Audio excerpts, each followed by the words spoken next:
All right, welcome everybody to another edition of Legal Tech Week, our weekly roundtable where we talk about the top stories in legal tech and legal innovation and various other topics that may strike us during the course of the session. I am Bob Ambrogi. I write the blog LawSites and have the podcast LawNext.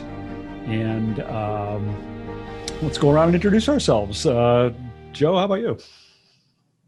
Yeah, so I'm Joe Patrice from Above the Law, and I would like to, I don't know how many people on here, I need to get off my chest one thing, which is I want to send my sincerest apologies to anybody who tried to play my presidential debate drinking game the other day, because everything I wrote down hit, I think. So people are very, very ill. I hear there was a whole bunch of intensive care stories. So I'm sorry.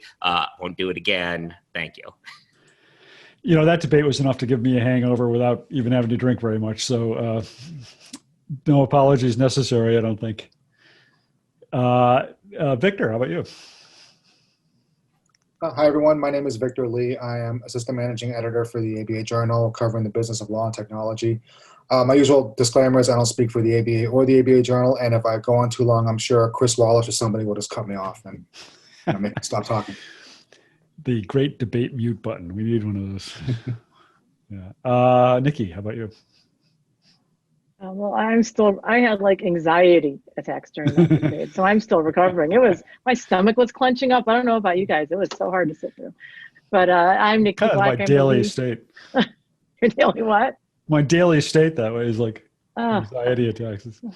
That was awful. I'm Nikki Black. I'm the legal technology evangelist with MyCase, and I'm also a legal technology journalist. I write regular legal tech articles for ABA Journal, Above the Law, the Daily Record, MyCase blog, and other outlets. And that's all I have to say today. For now. For now. All right, Victoria Hudgins. Hey everyone, my name is Victoria Hudgins. I'm a reporter with Legal Tech News, where I cover the intersection of law and technology. And you can also find my byline on law.com, The American Lawyer, Corporate Counsel, and a few other ALM publications. Okay, Molly McDonough. I'm Molly McDonough. I am a media strategist based in the Chicago area, former editor and publisher of the ABA Journal, and new producer for Legal Talk Network's Legal Talk Today. All right. Good to see you gainfully employed for a change. And Zach Warren. Hey there, everybody. My name is Zach Warren. I'm editor-in-chief of Legal Tech News, ALM's publication at the intersection of law and technology. Also do a bunch of other stuff around ALM, including this week Law.com Barometer, which launched and I wrote the first edition of, which is connected with Legalweek New York. So you'll be seeing a lot of that. Well, speaking of which, yeah, I figured that's probably could be our lead-off story this week, because the mystery has finally been answered, and we now know what's happening with Legal Week. So tell us about that. Yeah, what's happening with Legal Week? So it's a little bit of a back and forth. I mean, obviously a bunch of events have gone virtual over the past year. There was a hope for a while that things may be better by February 2021. As especially the summer went on, that became increasingly obvious that it will not. And having 5,000 people jammed into the Hilton, probably a bad idea. So what is going to be happening instead, rather than postponing the date or anything like that, is going to be not just one virtual event, but a series of virtual events. The first one being during the normal Legal Week date, February 1st through 3rd. And then there will be events in, I believe, March, April, May, and July. Like one-off days for a few of those, and then in July is a 2-day event. Just kind of spreading out Legal Week a little bit more, trying to get the same amount of content that previously was at the event, just in a different format, and shake it up a little bit with some sponsor showcases, videos, and ALM editorial will be playing a part in that as well. So it's the entire point is you can't really replicate the in-person experience. It's tough to do, as we've all seen over these virtual conferences, but trying to do the best, ALM's trying to do the best that they can. and just lead up to the 2022 event as much as possible. So yeah, my same disclaimer that I had 2 weeks ago. I'm not part of the ALM events team, but being part of ALM, they asked for my input on some various things. So I criticize away, please, as journalists do, not thinking that like I'm part of that, I guess. Well, I'm just going to ask the question that I'm sure is on everybody's minds. There's gonna be avatars, right? Like, I know everyone wants an avatar. So I guess the answer is no. I couldn't no quite hear avatars. you, actually, what you were saying. Oh, I was saying I'm asking the question that I'm sure is on everybody's minds is there will be avatars, right? And I know the answer is no. Oh, sorry, avatars. Yeah, I couldn't hear. You'd have to ask them for that one. I can get you guys in contact because I feel like you would have some strong opinions. 5,000 I just want avatars to try an avatar somewhere. Yeah, right. I want to have a little avatar just once. I may have to just do my own. I don't know. It's a dream of mine, but okay. Yeah. And I don't know if you mentioned the even most important part. They've rebranded Legal Week to Legal Week (year). And supposedly, so I didn't know this before the press release went out, but year is bolded on every single reference. I told them straight up, I am not bolding that. And italicized too, right? Isn't it bolded and I think it might be italicized too. Yeah. But that is the branding. Yes. Yeah. It kind of reminds me of ABA Tech Show with the all caps. Like sometimes it's right. Yeah, I always feel like screaming it when I see ABA Tech Show. I'm like, ABA Tech Show. Yeah, for years I resisted capitalizing. For some reason, I started doing it recently. There is, if you look at like I don't know, the AP manual on names, they usually say go with how people want their names to be spelled, or what am I trying to say? Punctuated, not punctuated. What am I trying to say? Capitalized, not capitalized. So I don't know. I've been going with capitalized Tech Show, but Legal Tech Week. I mean, Legal Week year is it's a lot. It's a lot. Yeah. Yeah. Anybody want to lay into Zach on this? I mean, we already have had a few conversations on here about whither conferences in the next year. What are we going to do? What are companies going to do? Where are they going to put their spend? So I think experimentation is really kind of the name of the game. You've got to try and figure out some way to keep people connected and keep those bonds going in a way that people can still do. I don't know if this is the right answer. I don't think anybody knows what the right answer is, but I mean, this is certainly in line with what I expected people to do. Yeah. I don't think there was a right answer. And all of this is happening. We're learning this as we're 2 weeks away from the Clio Cloud Conference, which is another big, legal tech, legal law practice conference. And they, of course, are also going virtual. They are not this coming week, but the week after that is the Clio Cloud Conference. And, I don't know that much about it yet, actually, either. I know I'm going to be talking to them to find out a little bit more about what they've got planned. But, that'll be another interesting one to see how they pull it off, because they've always had a very successful. I think their physical conference is one of the best out there these days, and so interesting to see what they pull off. I am looking forward to one of their speakers is Ben Crump, who has nothing to do with legal technology, but that's going to be a really interesting talk, I think. But that's the thing about them.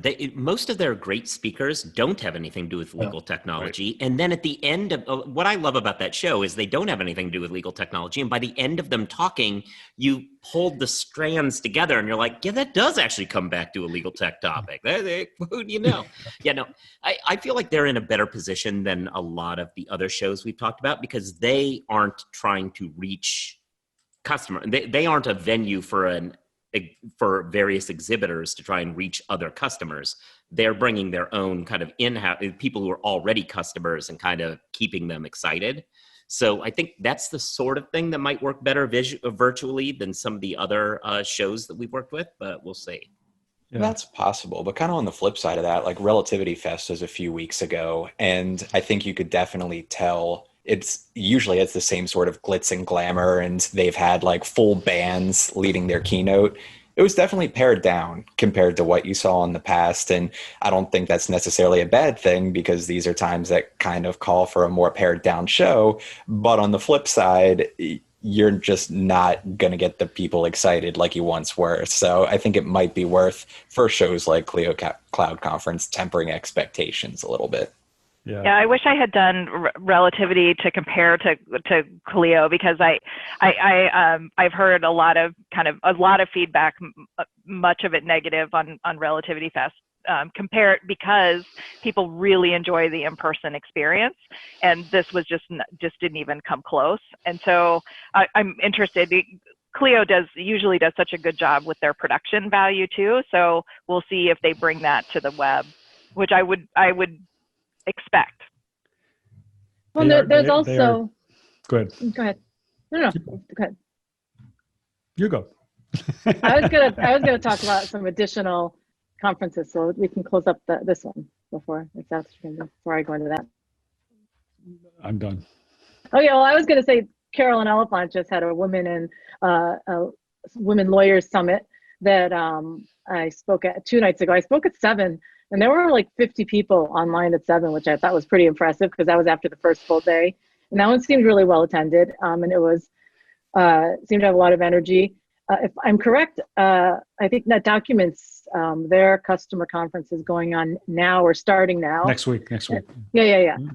And then, because I just got an email on that, and Alt Legal is having their first ever conference. That's the IP software with Nahal Madani. He's the CEO. I hope I didn't massacre his name just now.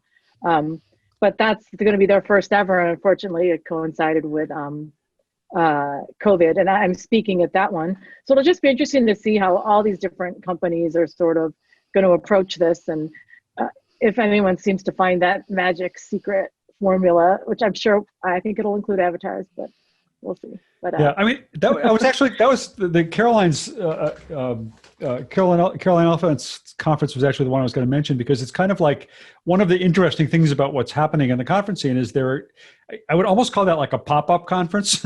Like she just decided to do that less than a month ago, I think, and they pulled together this really great conference with really great speakers. Her and Gina Belisle, who's an attorney on Long Island.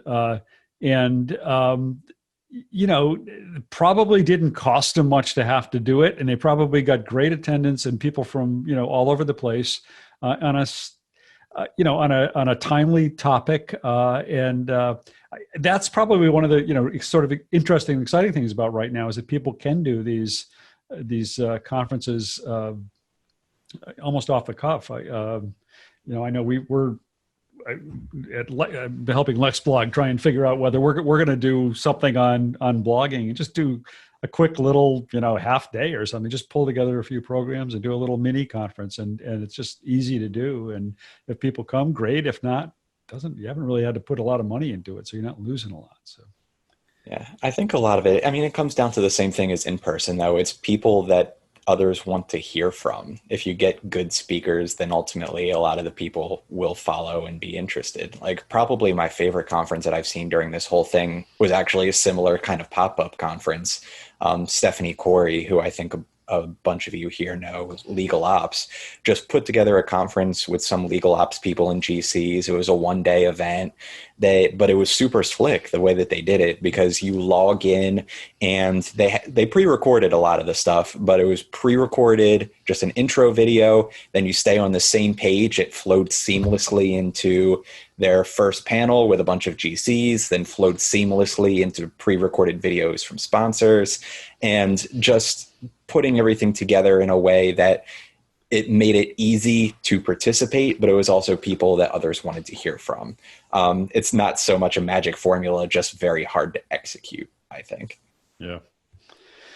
So I don't know if anybody saw, there was a tweet earlier today from Ron Friedman saying, is it just my imagination, or has there been less noteworthy legal tech law practice news over the last few weeks than typical?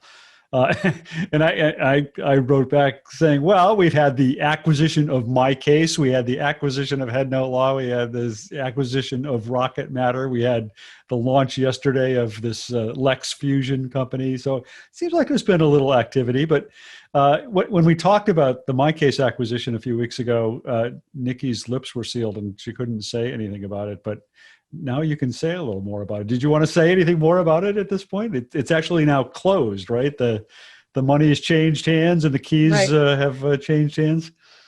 Yeah, yesterday was day one, so to speak, of MyCase Inc. moving forward. So we're incredibly excited about it, and I just wanted to drop that on the table, in case there were any questions related to it. They were not in the press release or the blog post, and if not, I understand. I know we already do have a good amount of information out there. So, but I just wanted to note that that it did close, and we're really excited. We're focused on our three things: our mission, our customers, and accelerating growth.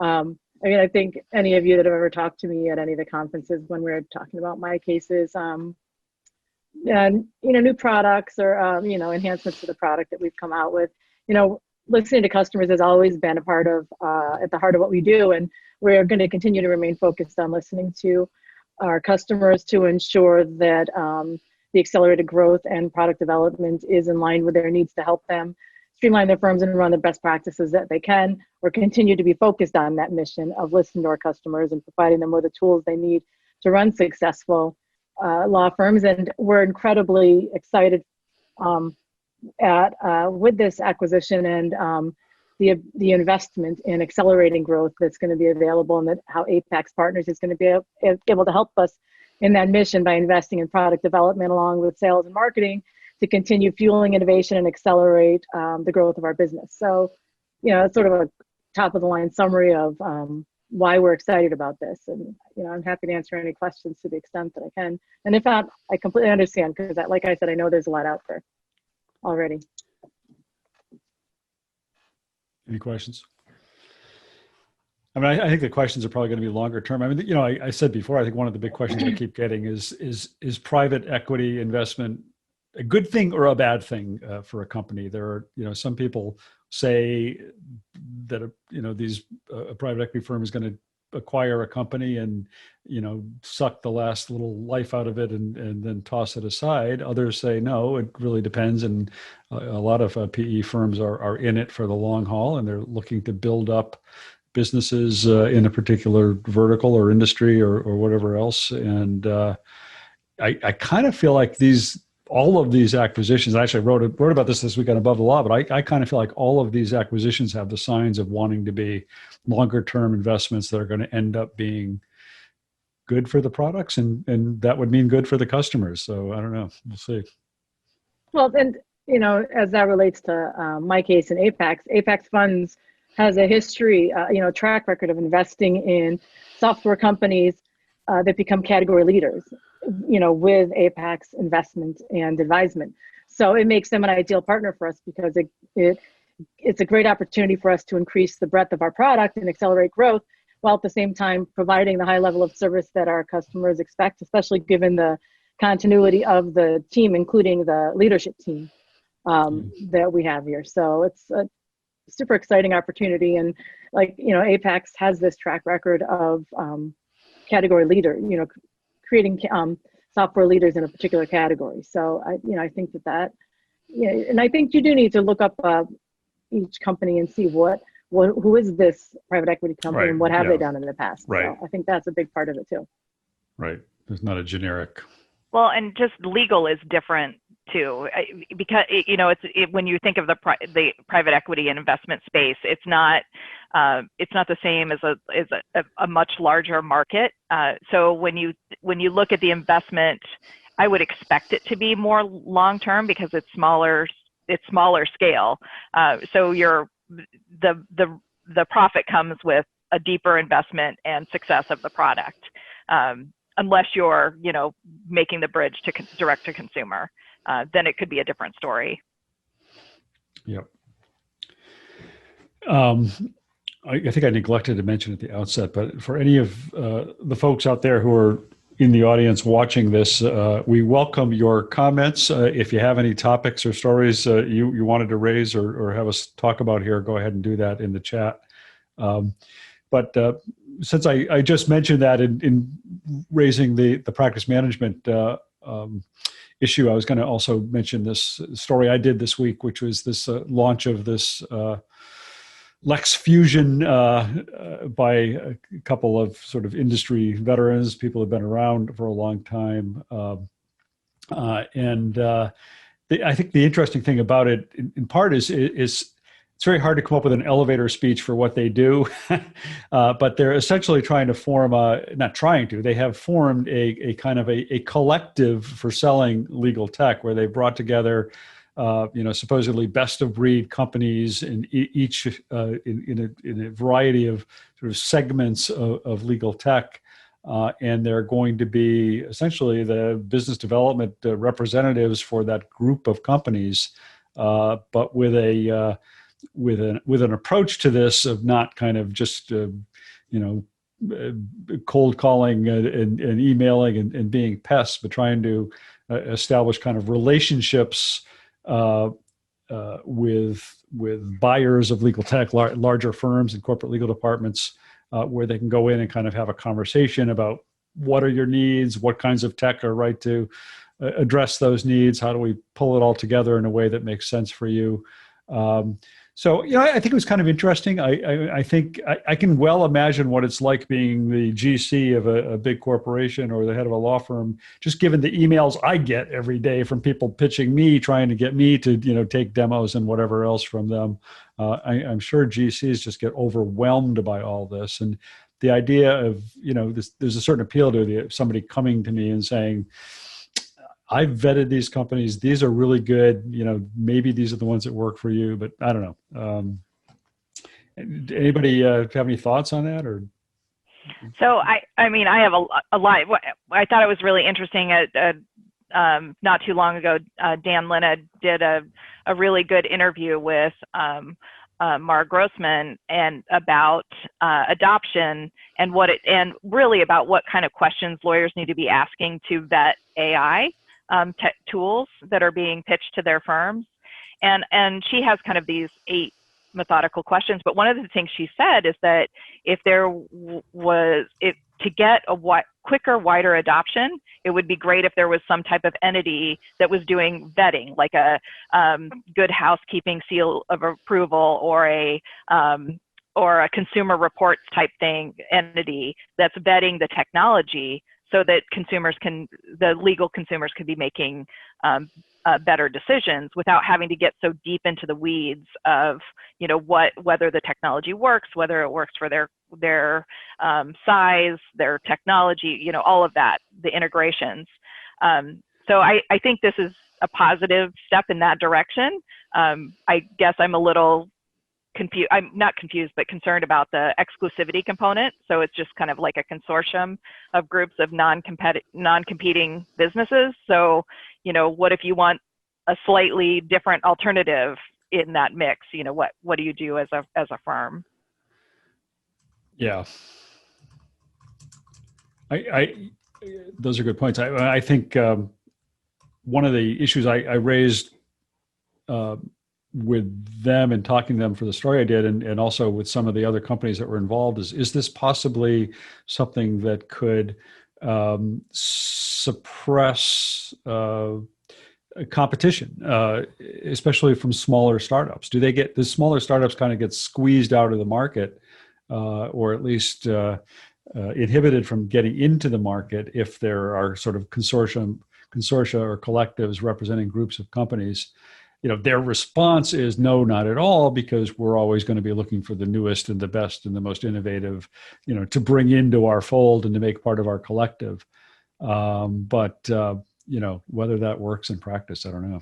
Yeah, but what happens if one of those companies competes against one of the Right. companies that are currently in the consortium? Then it's like, what do you do? I mean, if this company comes along that's better, or if it would, possibly, be able to, accrue some kind of market share, that could take away from the share of one of the companies in the consortium, then what happens? So, I mean, yeah, it'll be interesting to see how this plays out. I feel like these arrangements always sound good, they always sound interesting, especially, when you consider the people involved. But yeah, I guess it's always devils in the details, and we'll see how it turns out. Yeah. And another question somebody, John Broder, just asked in the comments is, isn't this basically an old-fashioned version of rain in court? I think it's a little bit different. Rain in court is almost more like they've been using the phrase the app store of law, but it's more a way of providing easy access to sort of try out different kinds of technology products, whereas this is, really looking at a specific group of products. I think the fact that it's focused on very specific verticals and one company per vertical within legal tech makes it a lot different. But it is a little hard to fully explain the difference. All right, who wants to go next? What else we got? Anybody want to chime in?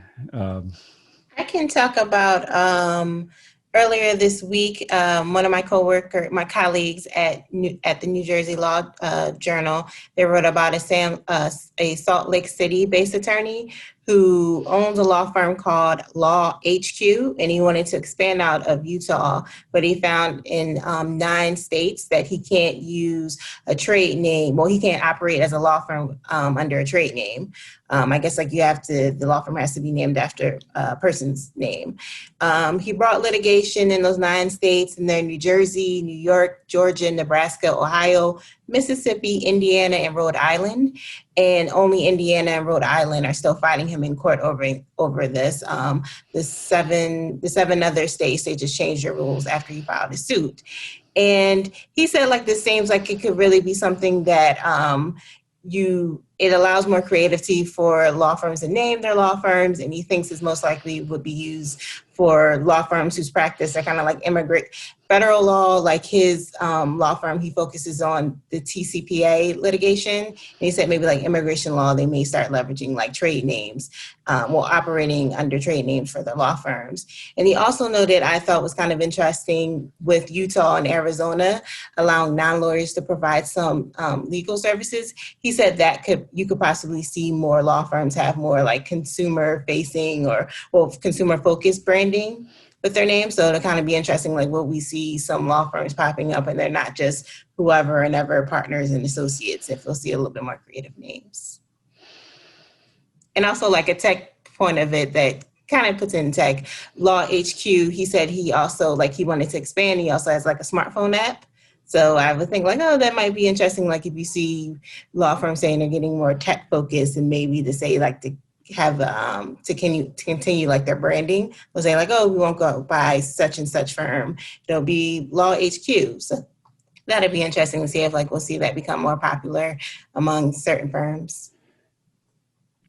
I mean, as a lawyer, I remember this lesson in law school. I can't remember what class it was, but I absolutely remember where we had the class where we learned this is why you can't have trade names. And it was, they didn't want people to say, I'm AAA law firm and be first in the yellow pages. That said, the yellow pages aren't really a thing anymore. But what is a thing is somebody looking for immigration help being able to search for immigration law in a way that is easy to find.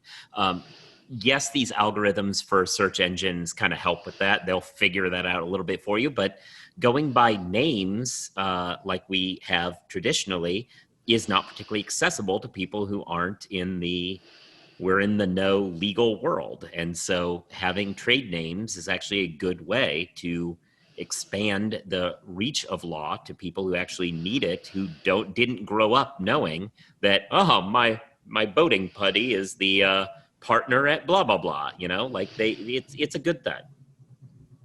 Yeah, I definitely don't expect big law to change their naming practices. They'll still have that, but I do kind of think if you're trying to appeal to a certain consumer base, and especially Google SEO, having that be a little bit easier for when you're doing that search for by clients that don't necessarily have connections to law firms, that could be really helpful for branding and kind of building, adding more clients. Well, and along the same lines, one thing that's always fascinated me about lawyers is how so many of them don't understand that branding aspect. Like some of them really do, and they're pushing for it like this guy. But firm I used to work for is a partnership, and like the names change every few years. And like that, they don't even have like continuity in their names. So how are they going to have a brand? No offense if they ever see this, but it just never made sense to me. And it's like the partners who've been there the longest want to have their name in the name. And so they keep changing the name of the firm. How is that maintaining a brand? You know, you need to consider having a familiar brand in the marketplace and the value of that over having your name in the, you know, your last name up there, you know, in lights. So it's just interesting to me how lawyers, some are so blind to the concept of branding and others really get it and are trying to push it and, you know, push the limits on it a little bit. Yeah, I mean, some firms like, you know, your Skadden's and your Cravaths and whatnot. I mean, it's gotten to the point now where I don't even think we associate them with like Paul Cravath or, you know, whatever the Skadden guy's first name is. I can't remember off the top of my head. Henry? I don't know. But yeah, so I mean, they've become kind of brand names in and of themselves. So, but that's for them. I mean, for all these other firms, like what you were talking about, Nikki, it's like, yeah, it's like they're always changing their names every time somebody leaves or somebody, you know, or every time there's a merger, or every time there's something else going on. But I mean, one thing I thought was interesting just from reading this was talking about the, you know, non-lawyers having equities in law firms and whatnot. I mean, obviously that's still a hot topic that's still being looked at, you know, being evaluated in certain states. You know, I mean, a firm like this that's active in so many states, you know, I could see that being an ethical minefield for them, just being like, okay, well, if we let non-lawyers own stock in our Arizona office, what does that mean for our Ohio office? So I could see that being a headache, and maybe some law firms wouldn't want to deal with that. But yeah, I mean, you know, it'll be interesting to see, like, you know, this model catches on, because yeah, I mean, how many times have we like kind of just looking at Google for lawyers, and you don't know if, like, you know, Smith law firm is the best immigration firm, or if Jones law firm is better, or if Davis law firm. So it just, you know, I mean, or what kind of law they do just from the name. So yeah, it'll be interesting to see if this catches on. I think it opens up a lot of interesting possibilities. Yeah, I mean, it always has struck me as one of those archaic vestiges of another era that makes no sense anymore and doesn't do anything to protect consumers. I mean, if, you know, there are still rules against, you know, lawyers misleading consumers or misleading potential clients. So if you had a name that was, I don't know, you know, Best Mass Law Firm or something, maybe that's a problem. But if you want to go by a trade name, I think Joe's point hit it right squarely on the head, which is it's much more informative to consumers and much better for consumers in terms of actually finding legal help if you have a name that's descriptive of what you do rather than somebody's last name. Yeah, I'm just kind of going back to our discussion last week about naming startup companies too, and with Victoria's story, and just really hoping not everybody doesn't choose Lex or the same names, same legal names that we see over and over again for all their new branding. Yeah. So I know somebody brought up the news about, I forget who it was, it Nikki maybe? Somebody brought up the news about the Minnesota's launch this week of a legal paraprofessionals program. Yeah, it's a good segue into that, because it's a lot of the same themes, I think. This idea of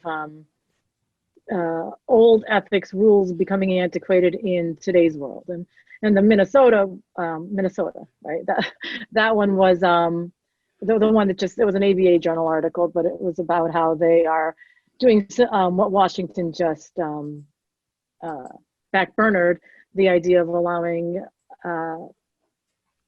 paralegals to provide limited types of legal services related to trusts and estates and that type of thing. And it's interesting to me, you know, to see these, to see at the same, a couple different types of convergences happening, and they're all sort of what Susskind predicted in his different books. First he predicted email, and everyone said it was crazy. Lawyers are never going to use email. And then our lawyers started to use email, and then he started writing about this whole sort of second wave. And you know, he talked sort of like the liberalization that's happening in England, and he's been saying for some time that what's happening in the UK is going to come over here. This liberalization of non-lawyer owners, of fee sharing, of allowing non-lawyers to practice, of allowing video, this move towards video courts, you know, and all of these things are happening all at once, and it's so interesting to see both because of COVID and also just because of changes in the marketplace that are part of the digital revolution, are changing all at once and coming to fruition all at once, just as he predicted, because he truly has the, you know, the ability to foresee what's going to be coming down the pike when it comes to the intersection of law and tech. But that's what interested me about this article in particular, and also the conversation we were just having. It's a lot of the same things about a slightly different topic, but the same themes emerge.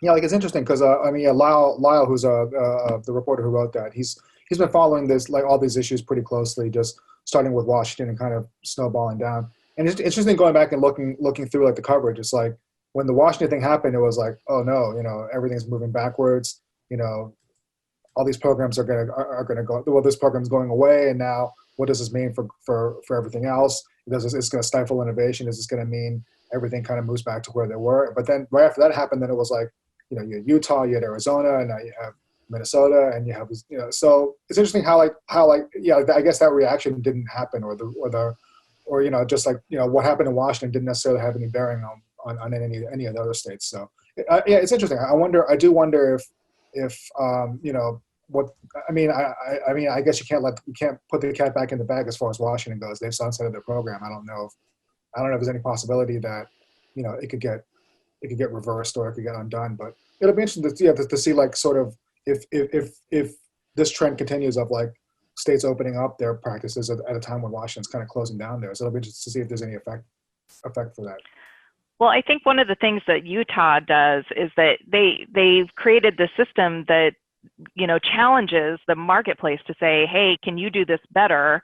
And then they vet it to make sure that there's consumer protections in place. So, you know, then it becomes much easier for another state to say, hey, this has been vetted. This could work in this way for us. So I don't know if Washington, it's too late for them just because they'd be embarrassed to admit that they shut it down too early without adjusting it. But, you know, really, to me, it just opens up the door for more adoption after watching the testing in the sandbox. Well, I think Washington shut it down, not because they didn't think it was working so much as that because it was the same group of protectionist lawyers who felt that it was a threat to their you know, livelihoods in future, and they put pressure on the bar and the Supreme Court to shut it down in Washington.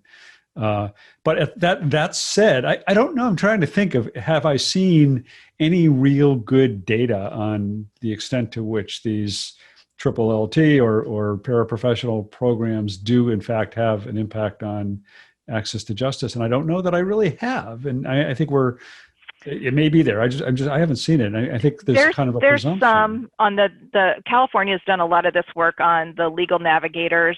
So but again, you know, the best approaches seem to be the more open you can make it, the easier, the less licensing level, you know, so you're not having to go through all the hoops that the triple LTs had to go through in Washington to be useful to the client. Right. So, you know, but I'll bring that up next time. Maybe I'll dig up some of the research on that. Yeah, well, I know I actually had Rebecca Sandifer on my podcast who did a study, sort of a midterm study of the triple LT program while it was still going on, the one in Washington, which I don't know if there's really much data. Their report was that the program is appearing to be a success so far and was having some good impact, but I don't know if so much data-based as based on conversations with providers and clients. Also interesting, the Minnesota program is still requiring these paraprofessionals to be affiliated with a lawyer in some way. They're not fully independent like the triple LTs were in Washington. Well, it's like nurse practitioners or PAs in a way. Yeah. You got to figure out who to sue, right? If something goes wrong. Right. You got to have that deep pocket. Right. True. What else do we have here? Victor, you had mentioned a story on Senate panel votes to subpoena CEOs of Google, Facebook. Yeah, I mean, obviously now with everything being thrown into whack. I don't know if that, Yeah. but yeah, I mean, Senate. Yeah. They're not showing up in the Senate. I think they have other problems right now. Yeah. Yeah. Yeah. I just thought it was interesting just because it's like at first we were just going to talk about the whole Section 230 thing, which, talking about perceived bias against certain ideologies on search engines and social media and whatnot. But then, after pressure from the minority Democrats on the panel, they agreed to add, like, at the very end, okay, you guys talk about privacy as well. I mean, so typically with these hearings, they'll be like, everyone on the majority will talk about how they're being suppressed on social media, and then everyone on the minority will talk about, privacy and fake news and whatever. So yeah, I mean, I thought it was interesting just because, like, I think there was a line in the story about how one of the senators was like, oh, this is just they're just trying to work the refs before the election. But of course, I'm sure when that quote was given, it was before, the latest monkey wrench was thrown into our electoral process. So who knows? Maybe this hearing's not even going to happen now. Maybe it's not going to mean a thing. But yeah, but I just thought it was interesting how this debate is still going on. Like this whole you're not showing our results aren't showing up on your search engine, so that means you're biased against us, or just stuff like that. So I just thought it was interesting for that reason. But obviously, I said that before. It became apparent just how insignificant that it was in the grand scheme of things. Yeah. Joe, is there anything new in the world of bar exams this week? Yes.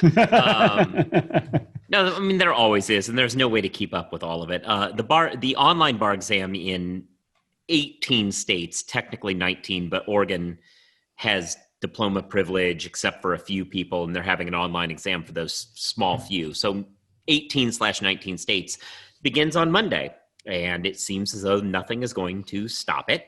And for all those people who've been jerked around all year, they're going to walk in and take a bar exam. So we'll see how it goes. Obviously, it has not gone well previously this summer, but I have been informed by ExamSoft that they have increased their characters of their passwords from in Michigan when they got hacked. Their passwords were things like Brown89, and now their passwords are 18 characters. So possibly better. That should prevent people from being able to brute force hack into the system, but we'll see. But it's bad. And they actually took a shot, some bar examiner randomly took a shot at me the other day, saying that I was some crazy biased source. And I'm like, look, I wasn't biased until you confirmed all these biases. There's a certain point where you just prove things, and me telling that back to you doesn't mean I'm biased. It means I'm making conclusions. But yeah, no, it's so good luck to everybody taking it. It's unfortunate that it's reached this point, but you've got this. Hunker down, you'll be okay. Yeah. Did you see? I don't know if you've written about this. I apologize, but I haven't seen it. But VentureBeat had this great story this week on the ExamSoft entitled "ExamSoft's Remote Bar Exam Sparks Privacy and Facial Recognition Concerns." Yeah.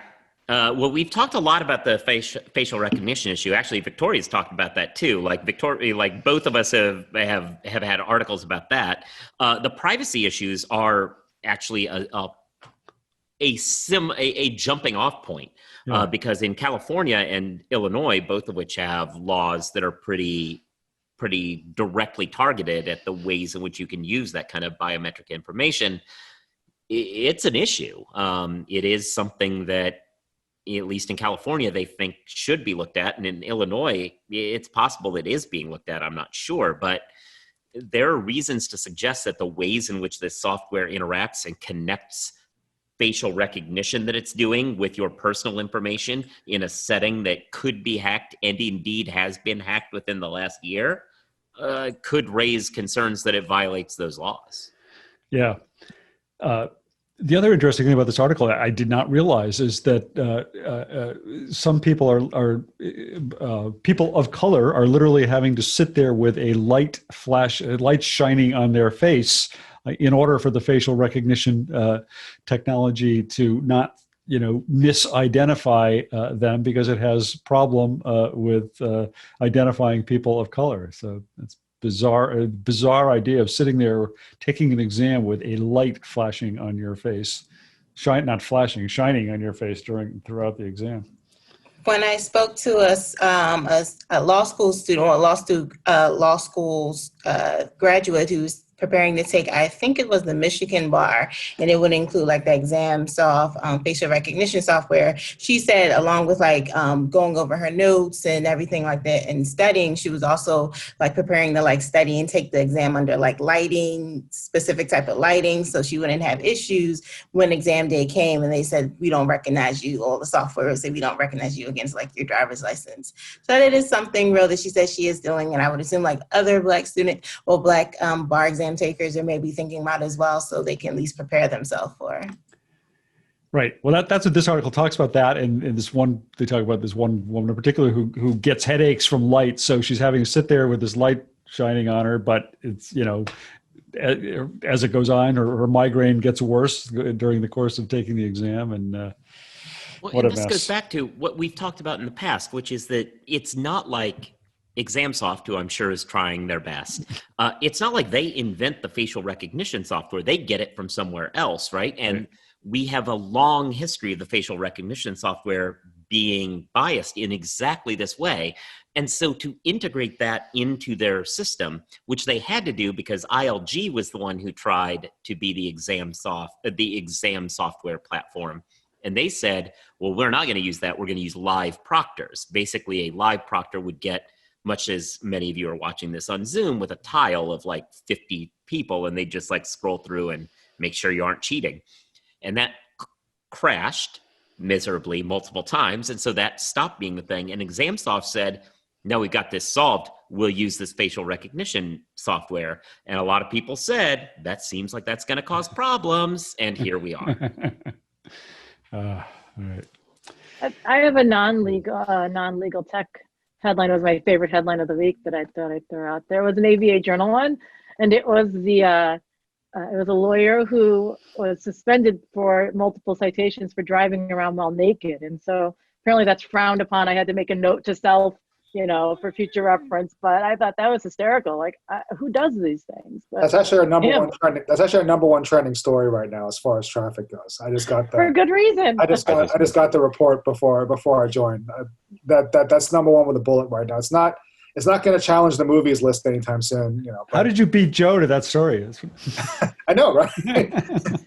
So, by the way, I feel as though one of the things I love is, I believe this is true, that Nikki is always very good about crediting headlines. I believe you're the one who tweeted a few weeks ago when I had a particular headline. You're like, I knew this was Joe Patrice's headline before I clicked on it, which was when I wrote the headline, "Ding Dong Lawyer Dinged for Showing Dong."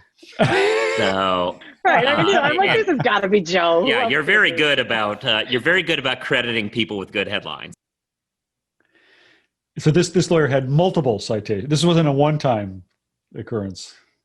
Yeah, I just posted it to the chat, but it just made me laugh. Did he or she have an explanation? As if I have to ask whether it was a he or she. But oh well. All right. All right. I forgot to mention Caroline Hill is not with us this week. Bipolar. Oh, okay. That's what it was. Yeah. All right. Yeah. Caroline Hill wasn't able to join us today. She's off gallivanting in London right now, I guess, but hopefully she'll be back next week. I think she and I are both making some cameo appearances in the Net Documents conference next week. We've recorded little segments that's going to be part of that. So looking forward to seeing that. Anything else? Any good of the order? Anything else people want to raise before we wrap up today? All right, then. Well, yeah. Was there something? I was just going to say no. So, okay. Yeah, but yeah. Yeah. Well, Joe needs to have the last word, so,